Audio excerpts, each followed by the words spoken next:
반야심경 독송과 해설. 한글 반야심경 독송. 큰 반야지혜로 열반의 피안에 이르는 핵심적인 가르침. 관자재보살이 깊은 반야바라밀다를 행할 때 오온이 모두 공한 진리를 지혜로 비추어 보고 일체의 고통과 재난을 벗어났느니라. 사리자여, 몸이 공과 다르지 않고 공이 몸과 다르지 않으며 몸이 곧 공이고 공이 곧 몸이니라. 느낌, 생각, 행위, 마음도 역시 이와 같으니라. 사리자여, 이 일체법이 공한 모양은 생겨나지 않고 소멸하지도 않으며 더럽지 않고 깨끗하지도 않으며 늘어나지 않고 줄어들지도 않느니라. 그러므로 일체법이 공한 성품 가운데 몸과 물질이 없고 느낌, 생각, 행위, 마음도 없으며 눈이 없고 귀, 코, 혀, 몸, 뜻도 없으며 형상이 없고 소리, 냄새, 맛, 감촉, 법도 없으며 눈의 영역이 없고 내지 의식의 영역도 없으며 무명이 없고 또한 무명의 다음도 없으며 내지 늙음과 죽음이 없고 또한 늙음과 죽음이 다음도 없으며 괴로움이 없고 괴로움의 일어남, 괴로움의 소멸, 괴로움을 소멸시키는 도닦음도 없으며 지혜가 없고 또한 지혜를 얻음도 없느니라. 얻을 것이 없으므로 보살은 반야바라밀다에 의지하여 마음에 장애가 없으며 장애가 없으므로 두려움이 없고 꿈과 같은 전도망상을 멀리 떠나 구경열반에 이르느니라. 과거, 현재, 미래의 모든 부처님들도 반야바라밀다에 의지하는 고로 위없는 바르고 평등한 깨달음을 얻으셨느니라. 그러므로 알라, 반야바라밀다. 이것은 가장 신비한 주문이며 이것은 가장 밝은 주문이며 이것은 위없는 주문이며 이것은 동등한 것도 없는 주문이며 능히 일체의 괴로움을 없애고 진실하여 허망하지 않나니 그러므로 반야바라밀다주를 설하리라. 곧 주문을 설하여 말하되 아제 아제 바라아제 바라승아제 모지 사바 갓대 갓대 빠라갓대 빠라상갓대 보디스바. 한문 반야심경 독송.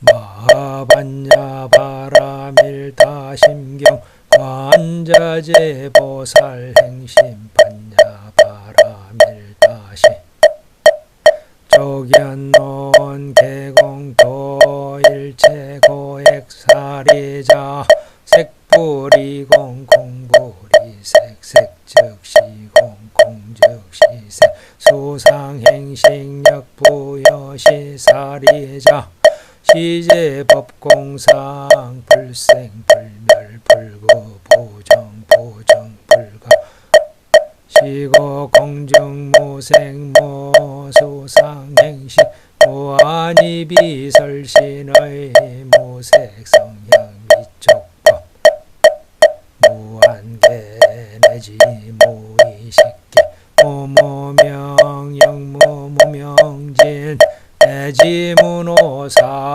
영무노사진 무고진멸도 무지영무덕 이무소득고 보리살타의 반야바라밀다고 신무가에 무가에고 무유공포원리 전도몽상 구경열반 삼세제불의 반야바라밀다고 득안욕따라 삼약삼보리 오지 반야바라밀다 시대 신조 시대 명주 시무상주 시무등등주 등제일체고 진실구라고 설반야바라밀다주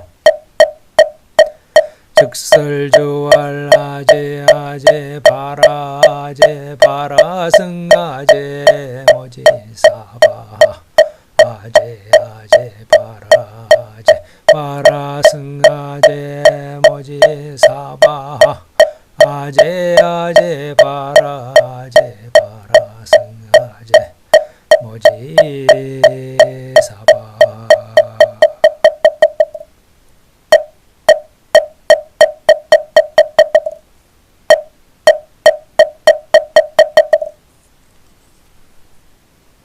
반야심경 해설. 마는 크다는 뜻입니다. 반야는 지혜, 통찰지의 뜻입니다. 바람일다는 피안으로 건너간다. 완전히 성취한다는 뜻입니다. 생사의 이 언덕에서 열반의 저 언덕, 피안으로 건너간다는 것입니다. 심은 핵심이라는 뜻입니다. 경은 가르침입니다. 마하반야 바람일다심경은 큰 반야지혜의 배를 타고 생사고해의 바다를 건너 열반의 저 언덕에 이르는 가장 핵심이 되는 가르침이라는 뜻입니다. 공은 물질과 정신 가운데 영원한 것이 없다. 물질과 정신 가운데 변하지 않고 항상 그대로 있는 것이 없다. 물질과 정신 가운데 파괴되지 않는 단단한 실체가 없다.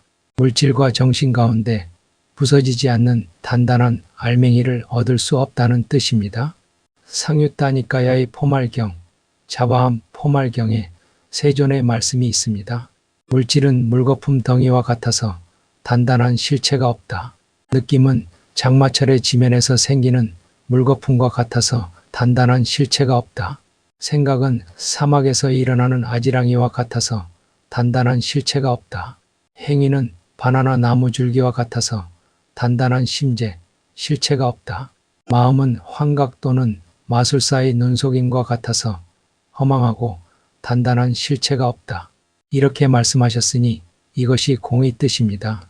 이 공의 도리를 이해한 후 일상생활에서 몸과 물질과 사람과 환경 등을 공하다고 관찰하고 집착을 버리는 것이 곧 조겨놓은 개공이니 이 수행으로서 문제는 해결되고 괴로움에서 벗어납니다. 도일체고액, 이것이 반야심경의 가르침을 실천하는 것입니다. 이상 반야심경의 핵심 교리를 말씀드렸습니다. 더 자세한 내용이 필요하지 않은 분은 여기서 멈추셔도 됩니다. 반야심경을 철저히 이해하기 위해서는 우선 기초교리를 알아야 합니다. 일체법이 공함을 알기 위해서는 먼저 일체법을 정확히 알아야 합니다. 오온이 공함을 알기 위해서는 먼저 오온을 정확히 알아야 합니다. 12처가 공함을 알기 위해서는 먼저 12처를 정확히 알아야 합니다. 18개가 공함을 알기 위해서는 먼저 18개를 정확히 알아야 합니다. 12연기가 공함을 알기 위해서는 먼저 12연기를 정확히 알아야 합니다. 사성제가 공함을 알기 위해서는 먼저 사성제를 정확히 알아야 합니다. 지혜가 공함을 알기 위해서는 먼저 지혜를 정확히 알아야 합니다. 법을 정확히 모르고 법이 공하다는 이치를 깨닫는 것은 어렵습니다. 비유하자면 냉장고를 한 번도 보지 못한 밀림에 사는 원시인에게 여기에는 냉장고가 없다는 말을 이해시키기 위해서는 우선 냉장고가 무엇인지부터 설명해서 이해시켜야 합니다. 그래야만 그는 냉장고가 없다는 말을 이해할 수 있을 것입니다.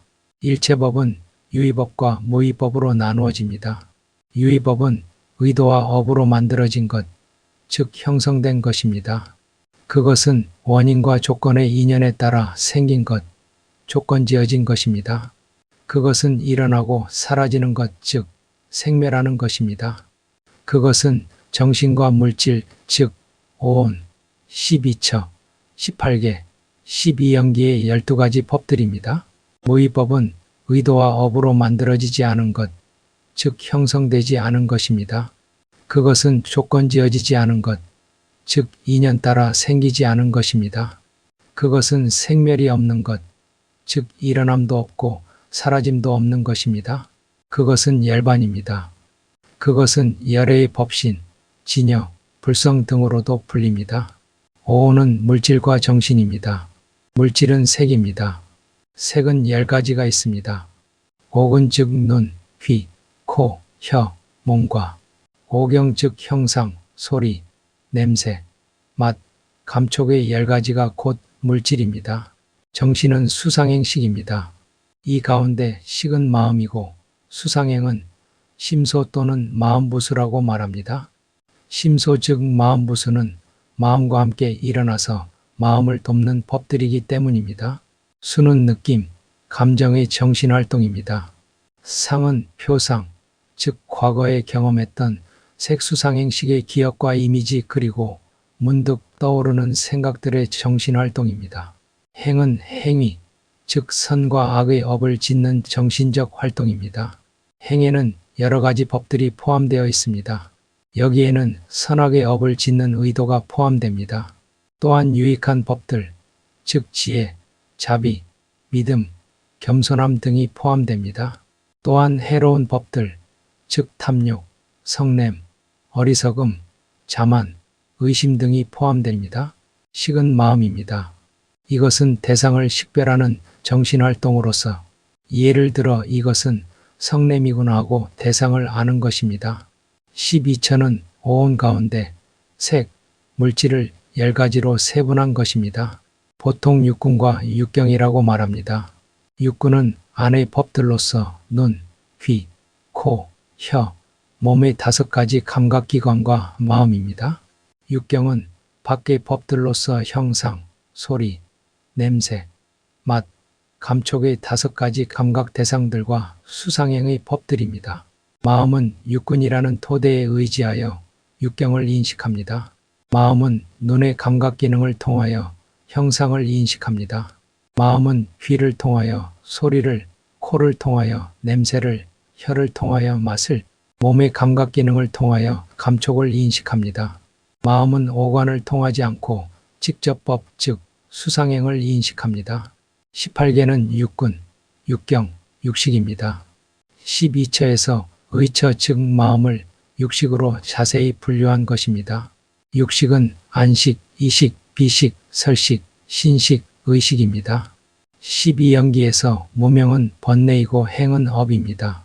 이 무명과 행의 2가지 법들은 전생의 원인, 즉 번뇌와 업을 뜻합니다. 식은 모태의 입퇴시에는 최초의 마음인 재생연결식 하나이고 삶의 과정에서는 육식입니다. 명색은 정신과 물질입니다. 정신은 수상행의 심소, 마음부수이고 물질은 색입니다. 육입은 6가지 감각기관, 육군입니다. 촉은 육군에서 일어나는 6가지 감각 접촉입니다. 수는 느낌, 감정입니다. 감각 접촉을 조건으로 느낌이 생겨납니다. 이 식, 명색, 육입, 촉, 수의 5가지 법들은 전생의 번뇌와 업을 원인으로 금생에 생겨난 과보입니다. 애는 가래, 탐욕입니다. 느낌을 조건으로 가래가 생겨납니다. 취는 취착, 집착입니다. 가래가 단단하게 굳은 것이 취착입니다. 대상을 꽉 잡고 놓지 않으려고 하고 대상에 달라붙어 떨어지지 않으려고 하는 것이 취착입니다. 유는 존재입니다. 업을 원인으로 하고 가래와 취착을 조건으로 해서 후생에 태어날 준비가 된 상태가 존재입니다. 비유하자면 봄에 식물의 씨앗이 물에 촉촉이 적셔져서 싹이 틀 준비가 된 것과 같습니다. 이 비유에서 씨앗은 업식의 마음이고 촉촉이 적시는 물은 가래와 취착이며 물에 적셔져서 싹이 틀 준비가 된 씨앗은 존재입니다. 생은 후생의 태어남입니다. 노사는 후생의 늙음과 병과 죽음과 근심, 슬픔, 육체적 고통, 정신적 고통, 절망 등 무수한 괴로움들의 무더기입니다. 이것을 삼세양중인과라고 말합니다. 전생, 금생, 후생의 3세에 걸쳐서 2번 인과가 있기 때문입니다. 전생의 원인 무명번뇌, 행업, 금생의 결과 식, 명색, 육입, 촉, 수, 과보, 금생의 새로운 원인 애, 취, 번뇌, 유업, 후생의 결과 생, 노사, 과보, 무명을 조건으로 행이 일어납니다. 즉, 무명번뇌로 의도적 행위인 업을 짓습니다. 행을 조건으로 식이 일어납니다. 즉, 업을 조건으로 후생의 최초의 마음인 식이 일어납니다. 식을 조건으로 명색이 일어납니다. 즉, 입퇴시에 마음식과 함께 정신인 수상행과 최초의 물질인 수정란, 이 오온이 결합하여 태아가 생깁니다. 명색을 조건으로 육입이 일어납니다. 즉, 수정란이 점점 자라나 눈, 귀, 코, 혀, 몸, 마음의 감각기관을 갖춥니다. 육입을 조건으로 감각 접촉이 일어납니다. 즉, 태아는 감각기관을 통하여 눈으로는 형상을 감각하고 귀로는 소리를, 몸으로는 감촉을 감각합니다. 감각 접촉을 조건으로 느낌이 일어납니다. 즉, 태아는 감각 접촉에서 즐거움과 괴로움을 느낍니다. 느낌을 조건으로 가래가 일어납니다. 괴로운 느낌에서 벗어나려는 가래가, 즐거운 느낌에서 더욱더 즐거움을 느끼려는 가래가, 괴롭지도 즐겁지도 않은 중립적인 느낌에서 안주하려는 가래가 일어납니다. 가래가 반복하여 일어나 단단하게 굳어지면 취착이 됩니다. 취착으로 인하여 후생에 다시 태어날 준비가 된 업식의 존재가 생깁니다. 존재를 조건으로 다시 태어남이 있습니다. 이것은 위의 행을 조건으로 식이 생겨나는 과정과 같은 과정입니다. 태어남을 조건으로 늙음과 병과 죽음과 근심, 슬픔, 육체적 고통, 정신적 고통, 절망 등 무수한 괴로움이 발생합니다. 이것이 괴로움의 발생 과정인 12연기의 유전문입니다. 이것을 요약하면 호겁고의 순환입니다. 즉, 번뇌를 조건으로 업을 짓고 업의 힘으로 과보가 일어나고 다시 과보를 조건으로 새로운 업을 짓고 그 새로운 업의 힘으로 새로운 과보가 일어나고 이와 같이 번뇌와 업과 과보가 돌고 도는 것이 윤회의 과정입니다. 무명이 소멸하면 행 즉 선과 악의 의도적 행위인 업이 소멸합니다. 업이 소멸하면 식이 소멸합니다. 즉 입퇴 시에는 후생의 최초의 마음인 재생연결식이 일어나지 않습니다. 삶의 과정에서는 의도와 행위가 없을 때 의식이 일어나지 않습니다. 식이 소멸하면 정신 물질인 명색이 소멸합니다. 명색이 소멸하면 여섯 감각기관인 육입이 소멸하고 육입이 소멸하면 감각 접촉이 소멸하며 감각 접촉이 소멸하면 느낌이 소멸합니다. 느낌이 소멸하면 가래가 소멸하고 가래가 소멸하면 취착이 소멸하고 취착이 소멸하면 존재가 소멸하고 존재가 소멸하면 태어남이 소멸하고 태어남이 소멸하면 늙음과 병과 죽음과 근심과 슬픔, 육체적 고통, 정신적 고통, 절망 등 온갖 괴로움의 무더기가 소멸합니다. 이것이 괴로움의 소멸 과정인 12연기의 환멸문입니다. 12연기의 유전문과 환멸문의 인과가 곧 사성제의 진리입니다.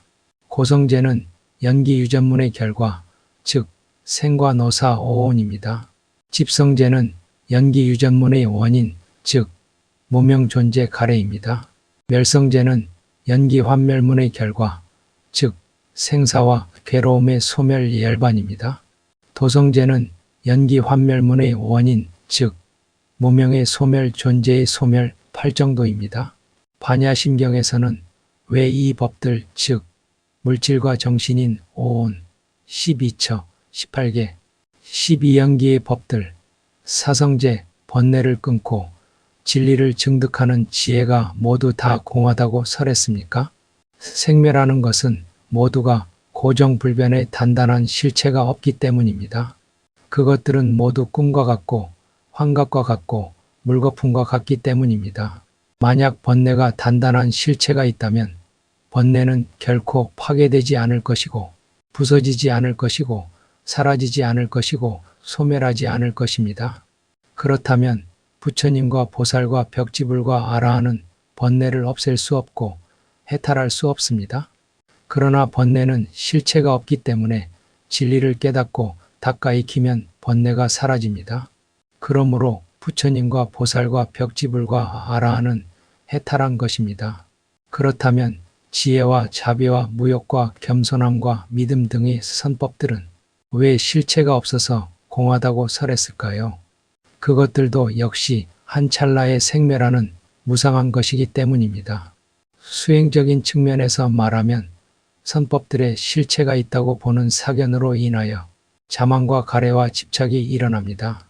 선법이건 불선법이건 일체 법들은 마음과 의도에서 일어난 것이고 마음으로 만들어진 것이고 마음에서 연기한 것입니다.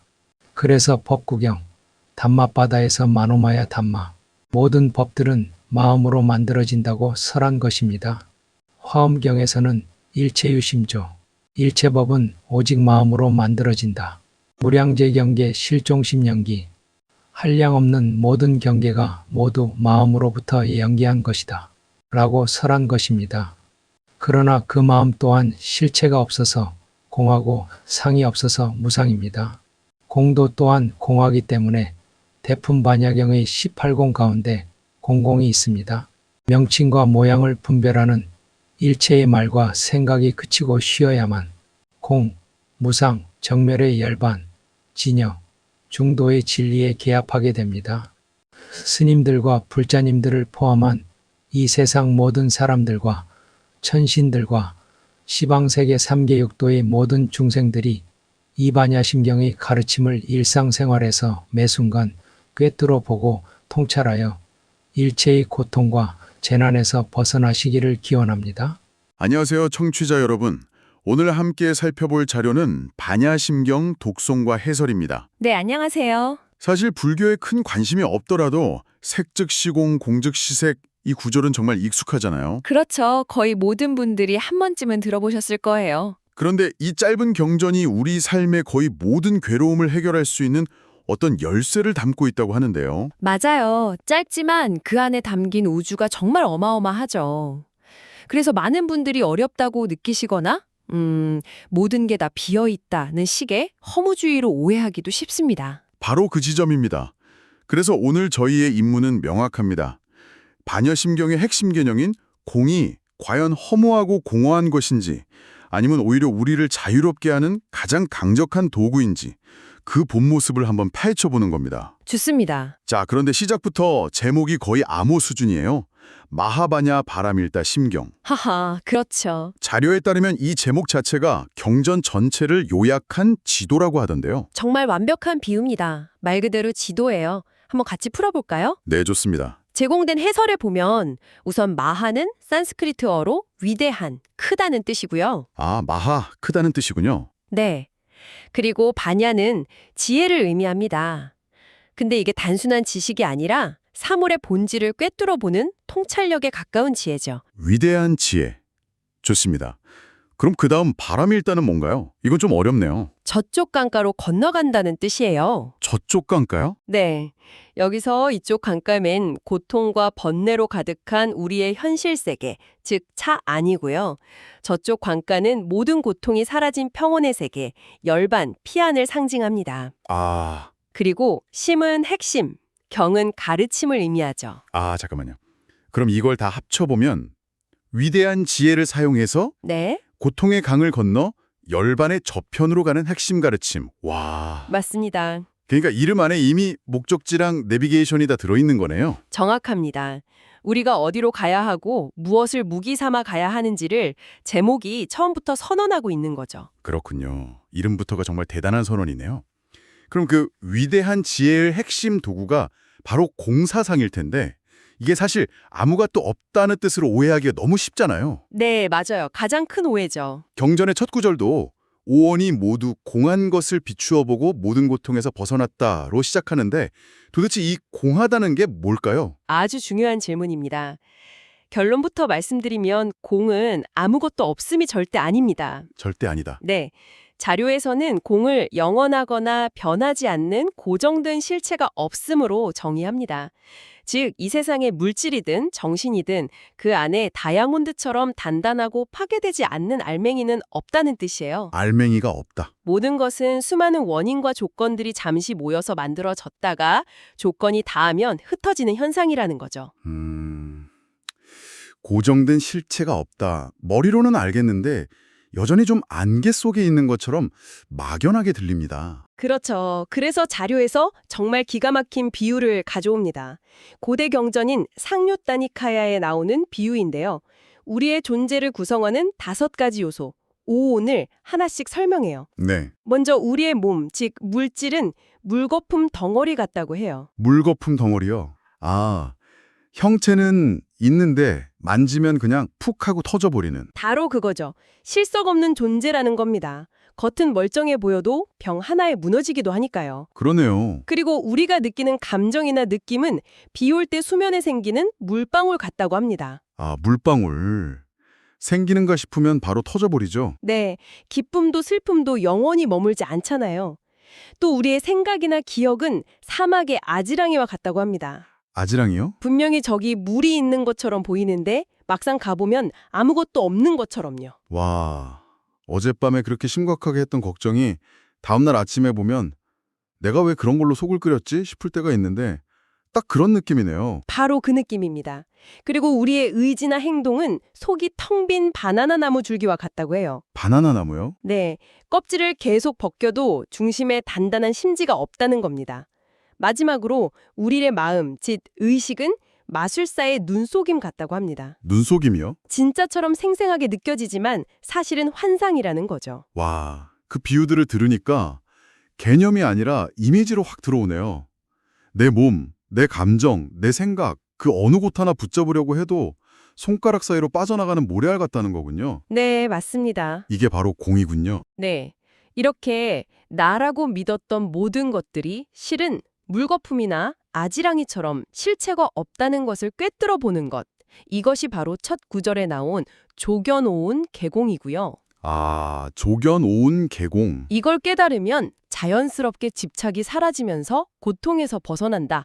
도이체 구어라고 설명하는 겁니다. 그런데 자료에서 정말 재미있는 비유를 하나 더 들어요. 공을 이해시키려면 먼저 공하다고 말할 그 대상이 무엇인지부터 알려줘야 한다는 거죠. 아, 그 냉장고 비유 말씀이시죠? 네, 맞아요. 밀림에 사는 원주민에게 여기엔 냉장고가 없어 라고 말해봤자 소용없다는 거예요. 먼저 냉장고가 얼마나 대단하고 유용한 물건인지 실컷 설명해줘야 그게 없다는 사실의 의미를 이해할 수 있다는 비유. 정말 무릎을 탁 쳤습니다. 아주 핵심적인 지적이죠. 그래서 반여심경은 그냥 뭉뚱그려서 모든 것은 공하다라고 말하지 않아요. 우리가 평소에 이건 진짜야, 이건 나야, 이건 내 세상이야 라고 굳게 믿고 있는 것들을 하나하나 도마 위에 올려놓습니다. 아, 그래서 경전을 보면 오운, 12처, 18개처럼 좀 복잡해 보이는 불교 개념들이 쭉 나열되는 거군요. 맞습니다. 처음엔 이걸 왜 다 언급하나 싶었는데 그게 바로 우리가 있다고 믿는 냉장고들의 목록이었네요. 그렇죠. 네가 너의 눈, 귀, 코라고 믿는 감각기관들 그거 실체 없어. 네가 보고 듣고 맛보는 대상들 그것도 실체 없어. 이렇게 하나하나 지목해 주는 거군요. 맞습니다.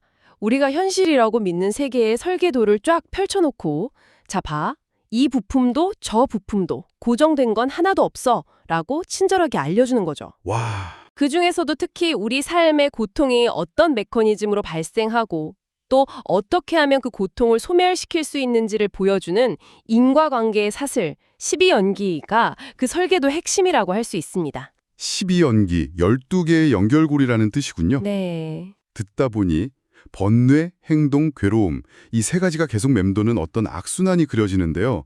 자료에서 이걸 설명하는 부분이 있죠. 네. 자료는 이걸 아주 체계적인 틀로 설명하는데요. 바로 과거의 원인이 현재의 결과를 낳고 현재의 원인이 미래의 결과를 낳는다는 이중 인과 구조입니다. 이중 인과 구조? 네. 전문 용어로는 이걸 3세 양중 인과라고 부르고요. 방금 말씀하신 그 악순환을 호겁고의 순환이라고 표현합니다. 호겁고, 혹은 미혹하다. 그러니까 어리석은 번뇌. 맞습니다. 업은 그 번뇌 때문에 짓는 행동. 고는 그 행동의 결과로 받는 괴로움. 아, 어리석어서 나쁜 짓을 하고 그래서 괴로워하고 또 괴로우니까 더 어리석어진다. 정말 끔찍한 묘비우스의 띠네요. 그렇죠. 12연기는 그 끔찍한 묘비우스의 띠가 어떻게 만들어지는지를 12단계로 정밀하게 분석한 회로도입니다. 회로도요? 괴로움이 흘러가는 과정이라 해서 유전문이라고 부르는데요. 자료의 비유가 또 아주 인상적입니다. 우리가 과거에 지었던 행동들, 즉 업을 밭에 심겨진 씨앗에 비유합니다. 씨앗이요? 근데 씨앗만 있다고 싹이 트진 않죠. 물도 있고 햇빛도 있어야 하니까요. 바로 그겁니다. 그 씨앗에 물을 주는 역할을 하는 게 바로 현재의 가래와 집착이라는 거예요. 아, 를 마친다는 거죠. 그러니까 제 과거의 행동들은 그 자체로 그냥 잠재적인 씨앗일 뿐인데 현재의 제 집착이 그 씨앗들을 깨워서 미래의 괴로움이라는 열매를 맺게 만드는 거군요. 완벽한 이해입니다. 이렇게 맨 처음에 근본적인 어리석음, 즉 무명에서 시작된 12개의 고리가 연쇄 반응을 일으켜서요. 결국 태어남, 생과 늙고 죽음, 롯이라는 거대한 괴로움의 덩어리를 만들어내는 과정. 이것이 바로 유전문입니다. 과거의 원인이 현재의 결과를, 현재의 원인이 미래의 결과를 만든다는 구조가 명확하게 보이네요. 그렇다면 이 지긋지긋한 고리를 끊어버릴 방법도 당연히 있다는 거겠죠. 물론입니다. 그게 바로 환멸문, 즉 괴로움이 소멸하는 과정입니다. 환멸문. 네. 논리는 아주 단순하고 강력해요. 원인이 결과를 낳는다면 원인을 제거하면 결과도 사라진다는 거죠. 첫 번째 고리인 무명, 즉 근본적인 어리석음이 사라지면 어떻게 될까요? 어리석음이 사라지면 잘못된 행을 하지 않게 될 거고, 잘못된 행동이 없으면 그릇된 마음도 생기지 않을 거고. 아, 도미노가 반대 방향으로 쓰러지는 거군요. 그렇죠. 맨 앞에 하나만 바로 세우면 맨 끝에 있는 늙고 죽음이라는 고통까지 연쇄적으로 사라지겠네요. 맞습니다. 괴로움이 발생하는 과정을 역으로 되짚어 소멸시키는 거죠. 자료에서는 불교의 핵심 진리인 사성제가 바로 이 12연기의 발생, 유전문과 소멸, 환별문 구조와 정확히 일치한다고 덧붙입니다. 자, 그럼 이제 정말 궁금했던 지점으로 넘어가 보겠습니다. 네, 번뇌나 괴로움 같은 부정적인 것들이 실체가 없어서 사라질 수 있다는 건 정말 희소식입니다. 그런데 자료를 보면 한 걸음 더 나아가서 지혜나 자비, 깨달음 같은 아주 좋은 것들마저도 실체가 없어 공하다고 말합니다. 잠깐만요. 이건 좀 위험하게 들리는데요? 어떤 점에서 위험하게 들리시나요? 아니, 지혜나 자비마저 실체가 없다고 하면 어차피 다 허무한데 뭐하러 착하게 살고 뭐하러 노력해 라는 식의 냉소주의나 허무주의로 빠질 위험은 없을까요? 좋은 것들까지 굳이 공하다고 해야 하나요? 정말 좋은 질문이고요. 많은 분들이 가장 혼란스러워하는 지점입니다. 그렇죠. 이유는 두 가지입니다. 첫째, 지혜나 자비 같은 선한 마음 역시 번뇌처럼 한순간에 일어났다가 사라지는 현상일 뿐 영원 불변한 실체가 아니라는 점에서는 똑같기 때문입니다. 현상일 뿐이다. 둘째, 이게 더 중요한 이유인데요. 만약 나의 지혜나 나의 자비에 단단한 실체가 있다고 믿게 되면 어떤 일이 벌어질까요? 내가 이렇게 지혜로운 사람인데 라는 자만심이 생길 수 있겠네요. 혹은 나는 저 사람보다 더 자비로워 라고 남과 비교하면서 우월감을 느끼거나요. 아, 결국 그것도 또 다른 형태의 집착과 괴로움을 낳는군요. 바로 그겁니다. 나는 깨달았다고 생각하는 순간 그 깨달음이라는 상에 사로잡혀 버리는 거죠. 가장 미묘하고도 강력한 덫에 걸리는 셈입니다. 와, 그래서 반야심경의 지혜는 그 마지막 함정까지도 부수기 위해 공 또한 공하다는 개념으로 나아갑니다. 공이라는 개념 자체에 집착하는 것마저도 경계하라는 거군요.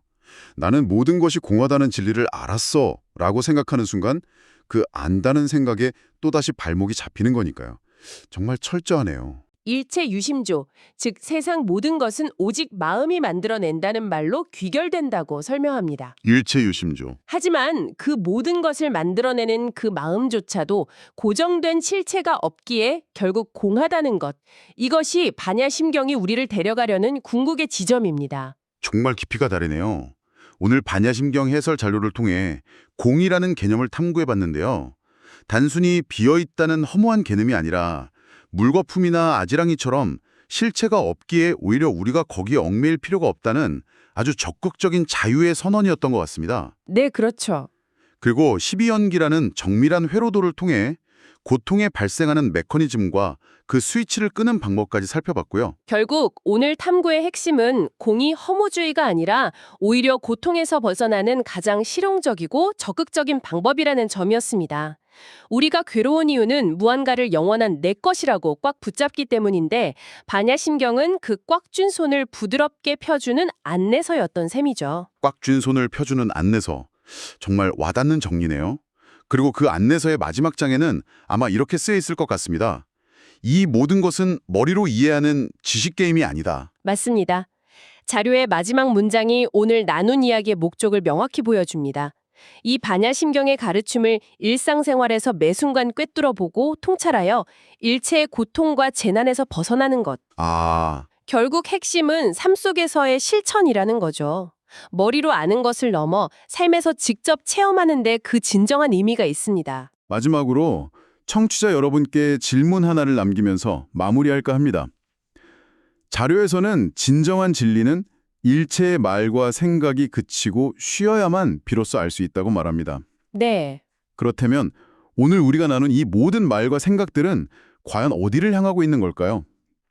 어쩌면 이 모든 설명은 그 설명 너머의 침묵이라는 달을 가리키는 하나의 손가락에 불과한 것은 아닐까요? 이 질문에 대해 한번 생각해 보시는 것도 좋겠습니다.